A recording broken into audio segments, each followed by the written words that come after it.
Every morning in Pune, 1848, a teenage girl walked to work, and every morning her neighbors hurled insults, stones, mud, and cow dung at her. She didn't shout back. She simply carried a bag with an extra sari. When she arrived at her destination, she washed, changed her clothes, and began to teach. Look closely at the towering traditional architecture in this photograph of 19th century Pune. In this environment, educating a girl was considered a sin against the natural order, and knowledge was strictly hoarded by the upper castes. This was the world of Savitribai Phule. She was an illiterate child bride, married at 9, living in a society that defined her limits before she could speak.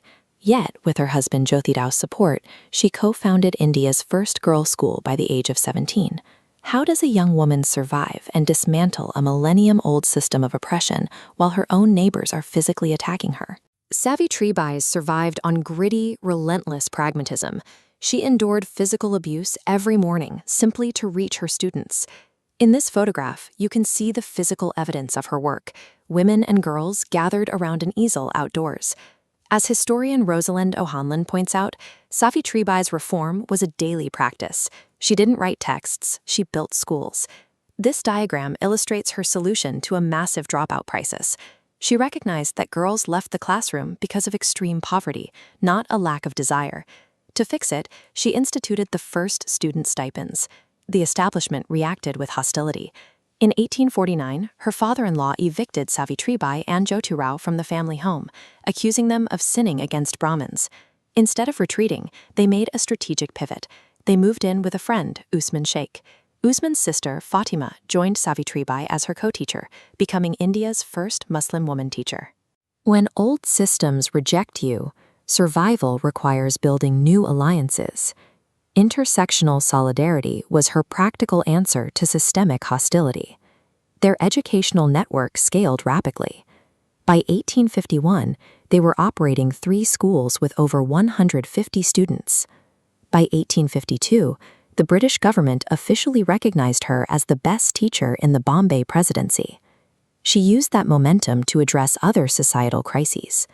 She opened shelters for widows and abandoned child brides, and campaigned directly against practices like sati and female infanticide. In 1873, she co-founded the Satya Shodhak Samaj, the Truth Seeker Society. The organization bypassed Brahmanical patriarchy entirely by conducting marriages without priests, without dowries, and without caste restrictions. In 1890, when Jyotirau died, the community expected her to recede into the shadows as a submissive widow. Instead, she took the torch and lit his funeral pyre herself. She challenged the restrictions on education, then moved to reorder the power structures governing life, death, and legacy. This diagram contrasts 2 models.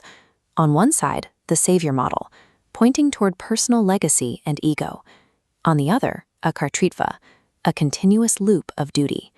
Here, work is an honest expression of self, performed without calculating for personal legacy. In 1897, a devastating outbreak of the bubonic plague began ravaging Maharashtra. Look at the reality of these plague ward beds.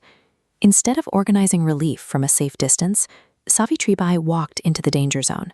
She physically picked up a 10-year-old Dalit boy infected with the plague and carried him to her clinic in Hadapsar. This action demonstrated akartritva. Her ego had become thin enough that the boundary between her own safety and the suffering of a child dissolved completely. She contracted the disease from the boy and died on March 10, 1897. This is a portrait of Dr. B.R. Ambedkar, who viewed her actions as foundational. He noted that her schools created the first institutional crack in the illusion that knowledge was the exclusive property of a specific caste.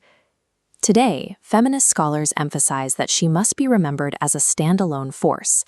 Crediting her merely as her husband's shadow reproduces the exact patriarchal hierarchy she fought to break. Liberation, in her life, was the enduring honesty of action, the courage to pack a spare sari, and the strength to carry a child through a plague.